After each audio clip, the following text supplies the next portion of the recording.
Welcome to the Future of Us Bookcast, your gateway to insights shaping our AI future. Today we're looking into a real psychological classic, one that really changed the way we think about our social interactions, especially the frustrating ones.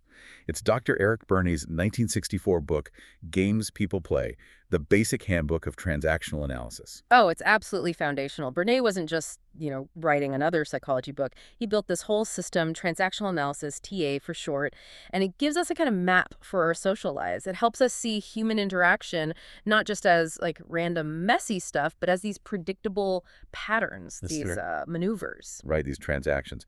And when those transactions have a sort of hidden agenda, a hidden payoff, that's what he calls a game. Exactly. And that's really our goal today, isn't it? To kind of unpack this powerful framework. It can seem a bit jargon heavy at first glance. Yeah, we want to pull out the core ideas, these ego states, what drives us to interact, the formulas for these games, so that you, listening, can maybe start spotting these subconscious scripts, in your own life, your relationships.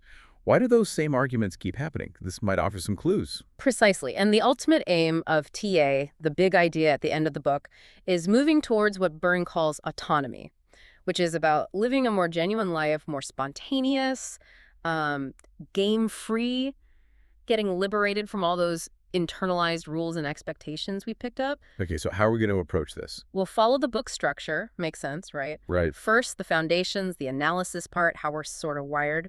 Then we'll take a look through the thesaurus of games, which is like his catalog of common patterns. And finally, we'll get to that aspirational bit beyond games. Sounds good. Let's start with part one, the analysis of games, the foundations. Right. And the absolute bedrock of TA is structural analysis. This is where Berne introduces the three fundamental parts of our personality. He calls them ego states. And crucially, these aren't just like putting on a hat, right? Not just acting like a parrot. They're deeper than that. Much deeper. They're actual coherent systems. Feelings, behaviors, all bundled together, like different operating modes in our brain we switch between. Okay, so what are they? First up is the parent state. Technically, he called it the extrapsychic state. Think of it as containing all the recordings of our actual parents, or parent figures, as we experienced them when we were young. All the rules, the shoulds, the shouldn'ts, the attitudes, cultural norms. It's all in there. Like an internal library of commands and values. Yeah. We often think of the parent as just being critical, wagging the finger. It can be. That's the critical parent. But there's also the nurturing parent. And Berne stresses, the parent state is actually essential for survival. It's not just about raising kids effectively, though that's part of its function for the species. For the individual, its main job is efficiency. Efficiency? How so? Because it makes so many responses automatic. Basic manners, how you react to, say, a fire alarm, routines at work. Tons of stuff. This conserves a great deal of time and energy for the adult state. It's like having pre-installed software for navigating the world. You see that all the time. Like road rage, that internal commentary about other drivers, pure parent. Or when someone says, that's just the way it's done, parent talking. Absolutely. And Berne nails its pervasive nature with this line. Everyone carries his parents around inside of him. Which is, a bit scary maybe, but also freeing. Because it means those voices are internal recordings, not necessarily objective reality. We can examine them. Okay, so that's the parent. What's next? Next is the adult state, the neo-psychic state. This is your inner computer. It's focused purely on the objective appraisal of reality. Data processing. It operates without emotion, without judging based on parent rules. It just asks, what are the facts here? What's likely to happen? What are the options? The rational part. Bernice says everyone has this. Yes, he emphasizes that everyone has an adult. Even young children or people with severe issues have an adult state, if you can, activate it.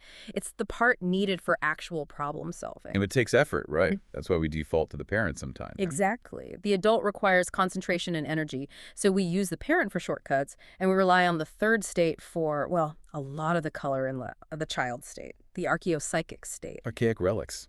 Sounds old. It is. It contains all the feelings, impulses, and experiences from our actual childhood. It's where joy, creativity, curiosity, rebellion, fear, sadness, all that raw stuff lives. But it's not just about being emotional or immature. Yeah.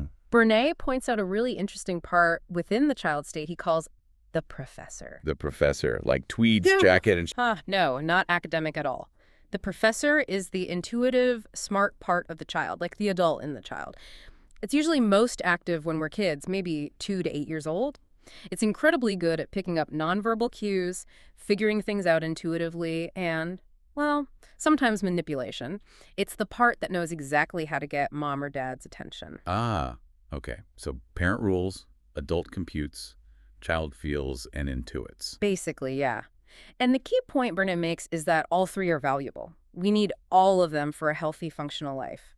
Problems only start when they get out of balance or when one state takes over inappropriately. Like, you don't want your child state making big financial decisions, probably. Right. Or your critical parent shutting down creative brainstorming. Precisely. It's about having the appropriate state active for the situation. Okay, that's the internal structure. Now, how do these states interact with each other, between people? That's transactional analysis proper, right? Exactly. TA looks at the transaction as the basic unit of social interaction, and a transaction is essentially an exchange of strokes. Strokes, like physical contact. It can be originally for infants, but for adults, a stroke is really any act that acknowledges another person's existence. It could be a nod, a hello, a compliment, even, an insult. It's a unit of recognition. Okay, so we exchange strokes. How does that relate to the ego states?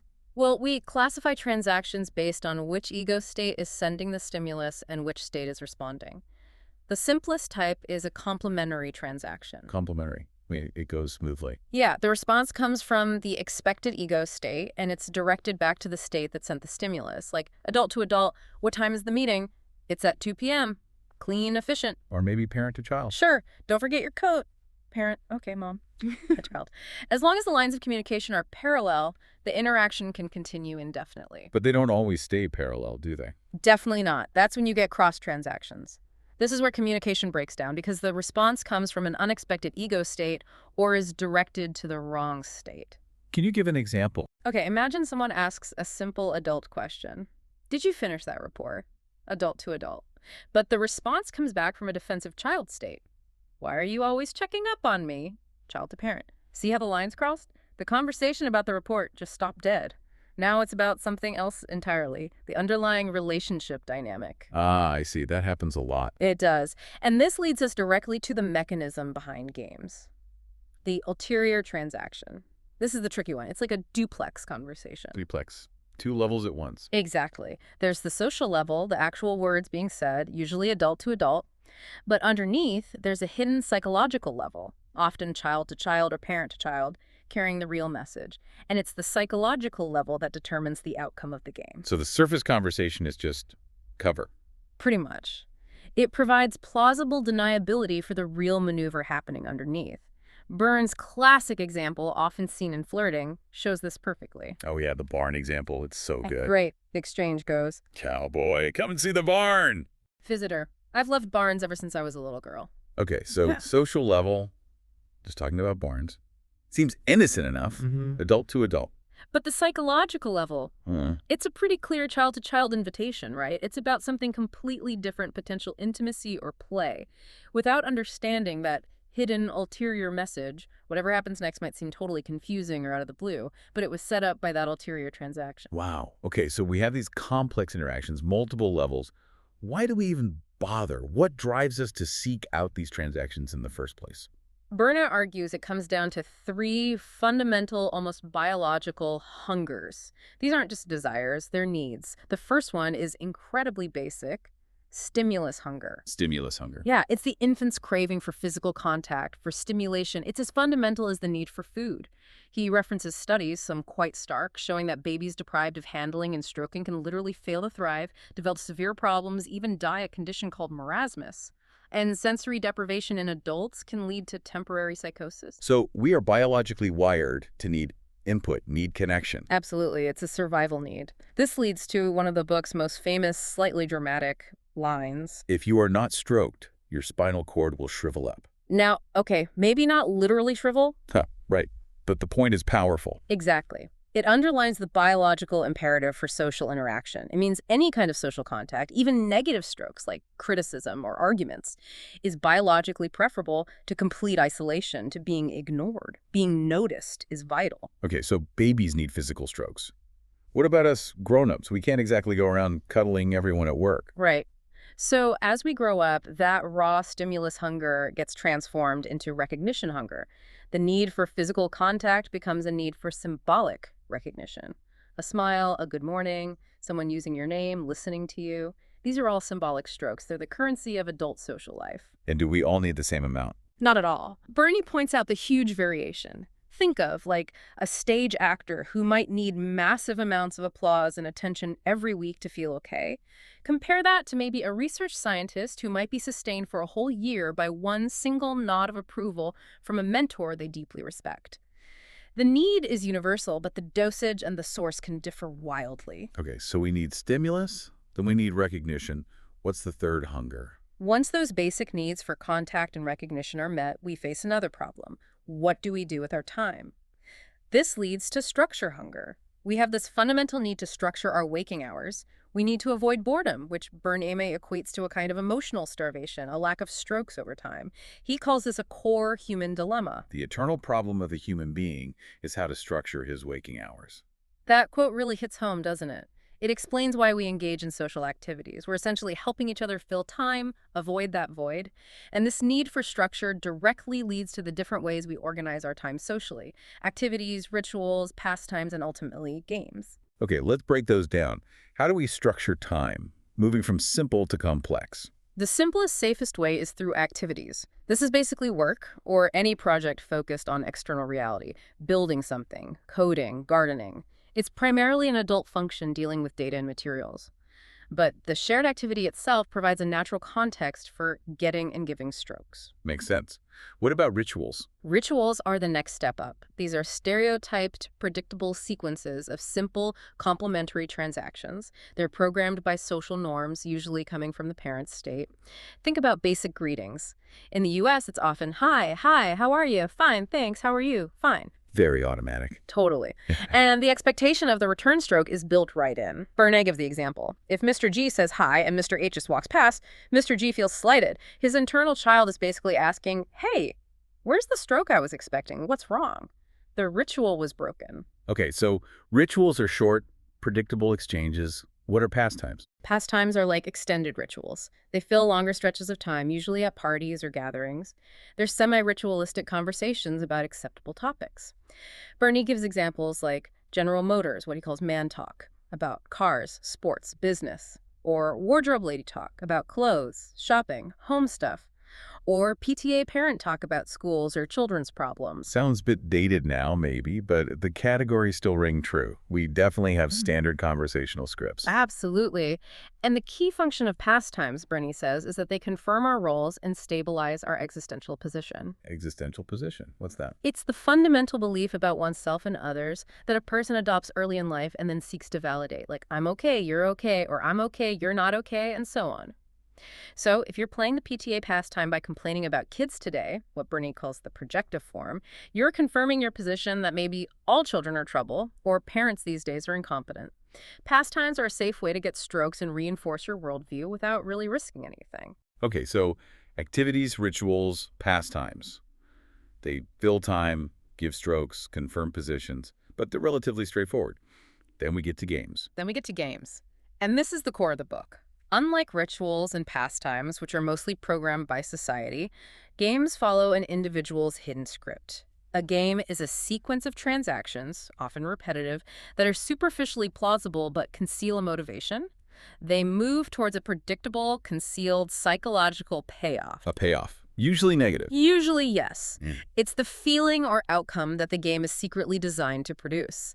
Berne gives a really sharp definition to distinguish a game from just a straightforward interaction, which he calls an operation. Let's hear it. If someone asks for reassurance, and after it is given turns it in some way to the disadvantage of the giver, that is a game. Okay, break that down. So if I ask you, do you think I did okay on that presentation? Asking for reassurance, and you say, yeah, you were great, giving it, and I say, oh, thanks. Oh, that's an operation. Simple request, simple answer. But if I ask the same question, you give the same reassurance, and I reply, well, you're just saying that because you're my friend, or, yeah, but I know you didn't really mean it. Now we're likely in a game. I'm turning the reassurance against you, the giver, making you feel awkward or defensive. Exactly. The ulterior motive, maybe to prove that nobody really appreciates me or people aren't sincere, is revealed by that twist, that negative payoff. The game achieves its hidden purpose. And the title, Games People Play, sounds, well, playful. But these aren't fun. Rarely. Berne is very clear. Games are serious. They can be played casually, first degree, or cause real distress, second degree, or even end tragically, third degree.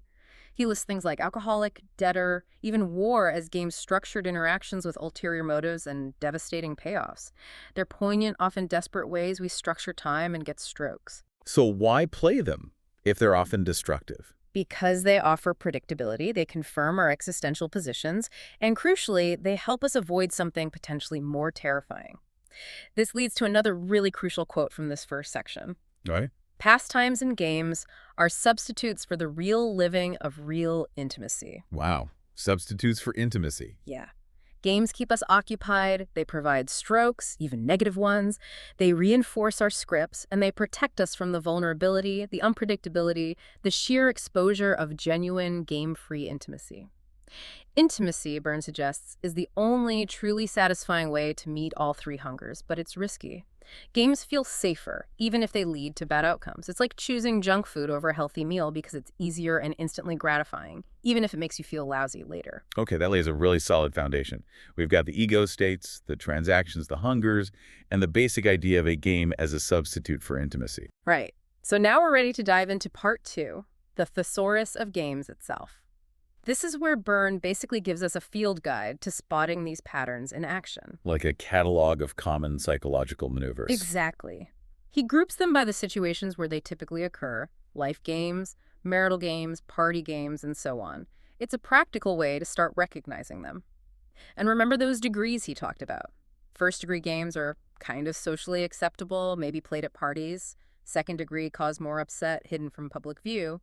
Third degree, those are the ones played for keeps, potentially ending up in court, the hospital, or worse. Okay, let's start with the big ones, life games. These sound like they shape a whole life. They often do. They form the backbone of a person's life script. The most famous probably is alcoholic. Right. Now, the thesis of this game isn't just, I like to drink, is it?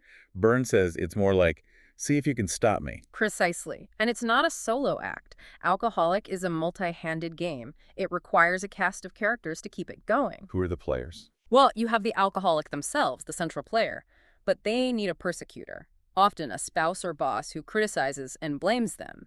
They need a rescuer, someone who makes excuses, bails them out, cleans up the mess. Often there's a patsy or enabler, maybe someone who lends the money or offers misplaced sympathy, unwittingly keeping the game going. And finally, the connection of the day, the bartender, dealer, or supplier who provides the means. Wow, it's a whole ecosystem.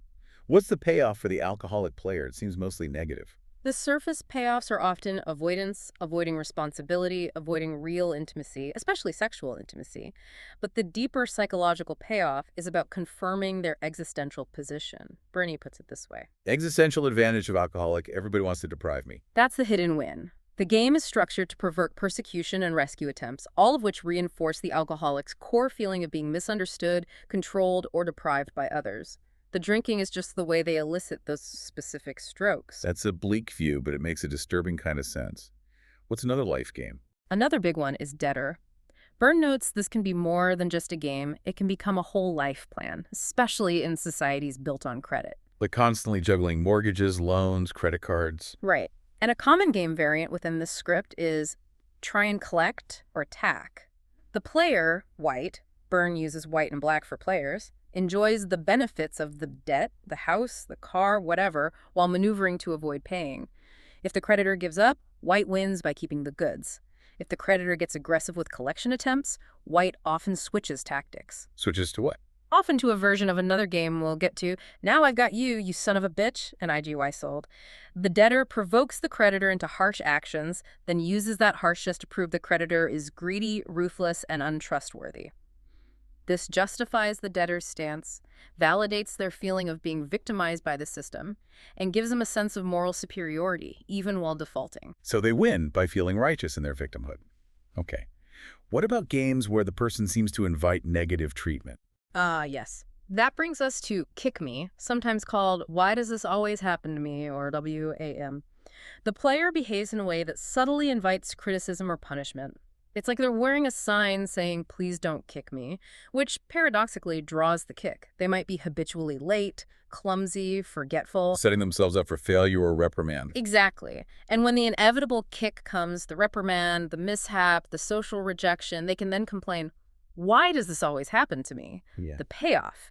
It can be a kind of perverse satisfaction and inverse pride. My misfortunes are worse than yours. Or the kick provides the justification they were seeking to feel angry or resentful without taking responsibility. Okay, let's shift to those aggressive games. You mentioned, now I've got you, you son of a bitch. Right. Easy Wise Up. This sounds intense. It is, and Berne considered it incredibly common. The entire point of Naiji Sub is to maneuver oneself into a position where one feels justified in unleashing rage. The player is constantly, often unconsciously, scanning the environment for minor errors, injustices, or slip-ups by others. Like what kind of slip-ups? Could be anything. A tiny overcharge on a bill, someone being 5 minutes late, a small mistake in paperwork, a slightly ambiguous comment. The actual issue is usually trivial. But the moment the slip-up occurs, it provides the player's adult with a socially acceptable pretext to let their angry child explode. The internal payoff is the feeling of righteous anger. Berne describes this really vividly with the example of a man dealing with a plumber who slightly overcharged him. Yes, the quote captures that secret thrill. He quickly recognized his underlying attitude in Naiji Sob and realized how secretly delighted he had been at the plumber's provocation. That's the core of it, secret delight. The player isn't actually upset about the overcharge. They're delighted by it because it gives them permission to indulge in anger. It confirms their position, people can't be trusted, or I am surrounded by incompetence. The game provides the gotcha moment. Wow. Okay. What's another aggressive one? See what you made me do, SWYMD. This one is often played in families or close relationships. Picture someone trying to concentrate on a task, cooking, fixing something, working. Someone else interrupts them, maybe asks a question or walks through the room. The first person then makes a mistake, drops something, cuts themselves, messes up the task. And they immediately blame the interruption. Immediately. See what you made me do. The payoff here is twofold. First, it avoids taking responsibility for their own mistake or frustration. The blame is neatly externalized. Second, it's a powerful way to control their environment. It trains others not to interrupt them, ensuring they get left alone in the future. Berne notes that WYMD, often paired with its counterpart UGME, you got me into this, can form the basis of many unspoken marital contracts. Shifting blame and controlling space through anger. Okay, let's look specifically at marital and sexual games. These seem like fertile ground. Extremely fertile ground. The built-in intimacy and long-term nature of marriage provide the perfect stage for complex, often unconscious game scripts. A classic is, if it weren't for you, IWFY. I think I know people who play this. The person complains constantly about how their partner holds them back. Exactly. Typically, Berne observed it with a woman who marries a somewhat domineering or restrictive man. She then uses his restrictions as her central complaint. I could have been a dancer if it weren't for him, or he won't let me get a job, go out with friends. But there's a twist, right? There is. The hidden dynamic, Berne suggests, is that the restrictions actually serve a protective function for the complainer. They keep her away from situations she secretly fears, maybe fear of failure, fear of social situations, fear of sexual demands. The domineering partner becomes an unwitting ally in her avoidance. The payoff is that she gets to complain, getting strokes in sympathy, and avoid facing her own anxieties, all while maintaining a position of I'm capable but oppressed. That's quite a complex bargain. What about harried? Ah, harried. Yeah. This is often played by the housewife in Berne's time, who takes on absolutely everything. Perfect home, perfect kids, social obligations, maybe a job, juggling frantically until she inevitably collapses. Crying, I just can't do it all. Right. The collapse is the payoff. It justifies her inability to meet the impossible standards she or her internal parent set. She often chooses a partner who fits her script, someone she perceives as critical or demanding, which helps validate her feeling of being overwhelmed. The payoff is getting sympathy and avoiding the responsibility of setting realistic boundaries or facing the possibility of not being perfect. Okay, now on to the more explicitly sexual games. Berne discusses Frigid Woman and Rappo. These sound quite confrontational. They are, and Rappo especially can escalate to third-degree seriousness. With Frigid Woman, the dynamic involves the woman initially repulsing her partner's advances, but then engaging in provocative behavior, maybe parading and revealing clothes, accidentally being seen undressed. Beating him. Exactly. When he inevitably responds to the provocation, she rejects him again, perhaps indignantly crying, "See, all you men are animals, you only want one thing." Right. The payoff isn't sexual satisfaction, it's the vindication, the confirmation of her position that men are predatory and she is righteous in her rejection. And Rappo takes us further. Much further, particularly in its third-degree form. This is a vicious game where the woman might actively lead a man on, perhaps flirting intensely, accepting drinks, going somewhere private, only to then accuse him of assault. Berne points out the psychological dynamic is often the same for both games, rooted in revenge or a deep-seated anger. He mentions penis envy, though that's a more psychoanalytic interpretation. The core drive is often malicious vindication. He has a quote about the childhood origin of this pattern, right? It covers both games. Yes, it's stark but illustrative of the underlying mechanism. Thank you for the mud pie, you dirty little boy. See the pattern. Encourage the boy, the man, to offer something, the mud pie, the sexual advance, then reject him with contempt, you dirty little boy, you beast. The payoff is the feeling of power in the rejection and the justification for anger, essentially a form of Melange Kaisab focused on sexuality. Really dark stuff. Okay, let's move to a different setting. The consulting room, games played with therapists. Oh, absolutely. Therapy is all about change, and games are often about avoiding change. So the therapy room is a prime location for specific games. The classic is Wooden Leg, WL. Would like making excuses based on a limitation. Precisely. The thesis is, what do you expect of a man with a wooden leg? The player uses some condition, a diagnosis like depression or anxiety, a difficult past, I came from a broken home, stress, even the fact they are in therapy as a reason why they can't be expected to change or take responsibility. So they're looking for sympathy for the therapist to play the nurturing parent and lower expectations. Exactly. And the therapist's crucial countermove, the antithesis to the game, is to refuse that role and stay in the adult state. How does the therapist do that? By turning the question back onto the patient's own agency, Berne suggests the adult response is something like, I don't expect anything. The question is, what do you expect of yourself? see, that response bypasses the plea for sympathy and puts the focus squarely on the patient's adult state and their own goals. It refuses to let the wooden leg be an excuse. Powerful shift. What's another therapy game? Peasant, which also has the slightly sarcastic title, Gee, You're Wonderful Professor, GYWP. Here, the patient seems eager for help and admires the therapist greatly, but subtly avoids actually engaging in the work of change. Like they collect advice but don't use it. Exactly. Berne uses the anecdote of an old Bulgarian villager with arthritis. She travels far, sells her cow to pay the famous professor in the city. He examines her, gives her a prescription. She takes the prescription, treasures it, maybe frames it, tells everyone back home about the amazing professor and his brilliant advice. But she never actually gets the prescription filled. So the payoff is the validation from having consulted the great expert and the admiration she gets for it without having to do the hard work or risk the possibility that the treatment might not work. Precisely. She preserved her condition and her story, gaining strokes for being a good patient without actually changing. Okay, the book covers other categories too, right? Like party games. Yes, briefly. The most famous party game, the one that apparently sparked Berne's initial ideas about TA, is Why Don't You Yes But Why Do I Be? Someone, white, presents a problem. I can't seem to lose weight. Others immediately jump in with suggestions. Why don't you try keto? Why don't you join a gym? And white shoots them all down. Every single one. Yes, but I don't like meat. Yes, but I don't have time for the gym. Yes, but my knees are bad. Until everyone falls silent, frustrated. The hidden payoff for white isn't getting a solution. It's proving that their problem is uniquely unsolvable, thus stumping the would-be helpers and confirming a position like, nobody can really help me, or I'm different. Underworld games too, like cops and robbers. Right. Berne suggests that for the compulsive criminal, the game isn't just about the loot, adult level. It's about the thrill of the chase, child level. Like hide and seek, the real excitement is in almost getting caught. And sometimes actually getting caught provides the payoff, attention, structure in prison, confirmation of being an outlaw. The professional criminal, by contrast, is just running an operation for profit. And Schlemiel, the clumsy person. The Schlemiel is the person who constantly makes messes, spills drinks on the host's expensive rug, breaks things, and then offers profuse, often charming apologies. The payoff is forcing forgiveness. The host is obligated by social convention to say, oh, it's okay, don't worry about it, even though they're furious. The Schlemiel gets away with the damage and enjoys the subtle power of having manipulated the host into absolving them.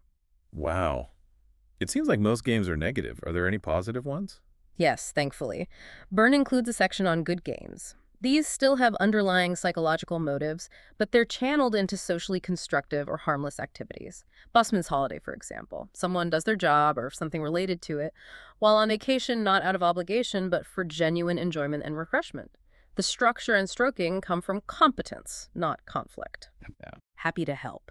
This person is genuinely helpful, but the underlying motive might be complex. Maybe seeking prestige, doing penance for past sins, or sublimating competitive urges into constructive contribution. The outcome is positive, even if the underlying drivers might fit a game pattern. And they'll be glad they knew me. This is someone who works hard and achieves success, not out of spite, I'll show them, which is a destructive game, but partly to validate the faith that former mentors or associates had in them. It proves their good judgment. The payoff is shared success and respect, channeled constructively. Okay, so games are everywhere, mostly problematic, but sometimes constructive. Now, how do we get beyond them? That brings us to part 3. Exactly. Part 3. Beyond games. This is about understanding the deeper significance of games and finding the path toward autonomy. And the first thing to grasp is how deeply ingrained these patterns are. You mean personally? Personally and historically, Berne makes a striking point about the historical significance of games. They aren't just random habits. They are often passed down through families. Like traditions. Almost like psychological heirlooms, he says. Games are passed on from generation to generation.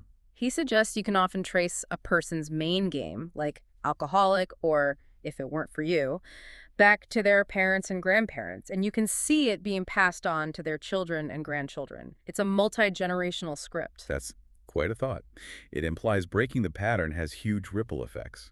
Geometrically progressive effects, he suggests. Changing your game could positively impact generations to come, and the personal and social significance ties into this. We tend to subconsciously select friends, partners, even colleagues who play games that complement our own.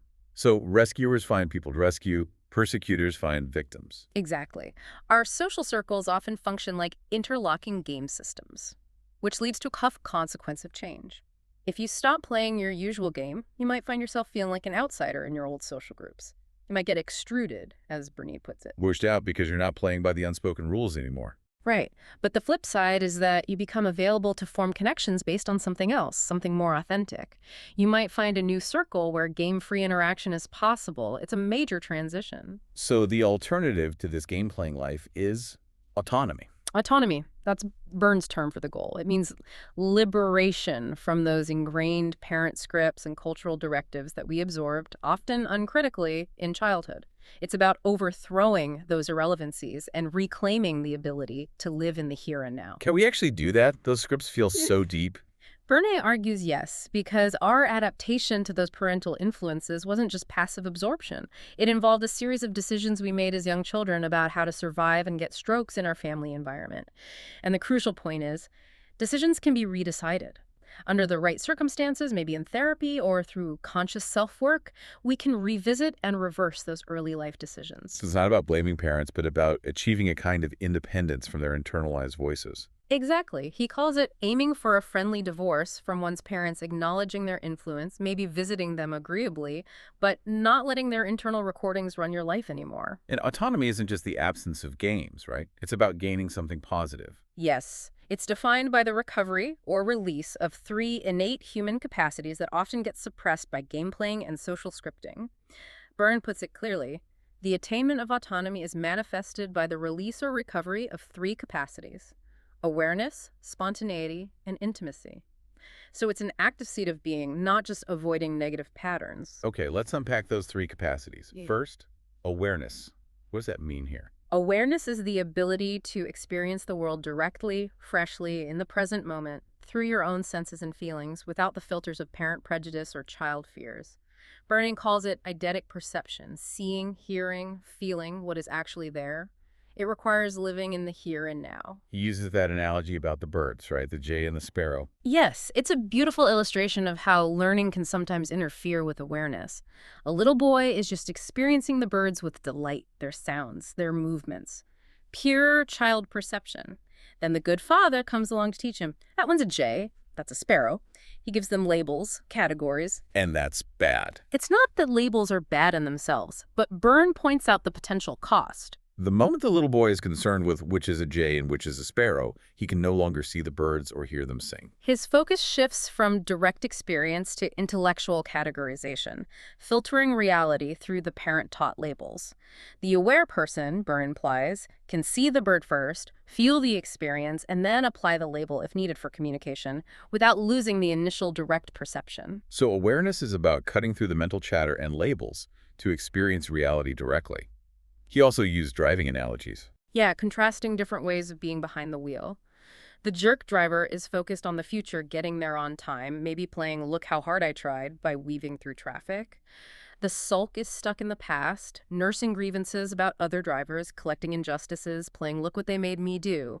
But the aware person is actually present in the act of driving, noticing the scenery, the feel of the car, the conditions, living in that moment without the baggage of past or future anxieties. Like that story of the Chinese man on the express train. Exactly. He saves 20 minutes by taking the faster train, but instead of immediately rushing into the next task, he sits on a bench for 20 minutes, just being aware, enjoying the surroundings.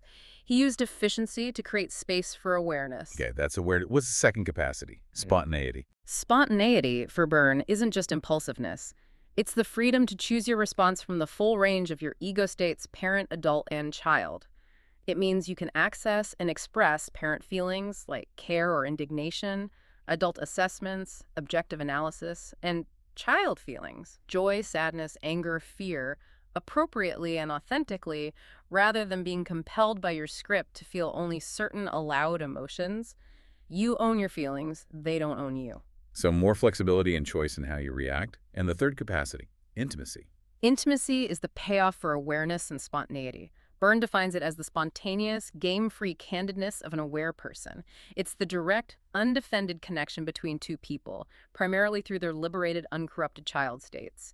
Its essential quality, he says, is loving, though it can encompass the full range of authentic feeling. It requires vulnerability, which is precisely what games are designed to protect against. He gives that very simple example of a game-free interaction, right? Contrasting it with all the complex games. Yes, it's almost jarringly simple. Someone makes an adult comment about a painting. Gauguin is very nice, isn't he? This could easily start a pastime, art criticism, or a game, but instead the other person responds directly from their authentic feeling child state. I said, I like you too. So we went out and had a drink, and he's a very nice guy. Boom.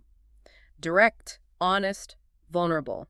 No hidden agenda, no manipulation, just a spontaneous expression of feeling leading to a genuine connection. That's the essence of intimacy, as Berne sees it, the opposite of a game. So awareness, spontaneity, intimacy. That's the goal. But the book ends on a slightly cautionary note, doesn't it? It does. Berne paints a rather somber picture overall, much of human life structured around simply filling time, playing games to avoid boredom and intimacy, waiting for, well, death or Santa Claus, his symbol for the ultimate, perhaps illusory future payoff. Autonomy offers a way out, a way to transcend these patterns, but he warns that achieving it isn't easy, and living autonomously can be frightening and even perilous to the unprepared. Why perilous? Because it means dropping the defenses, the scripts, the predictability that games provide.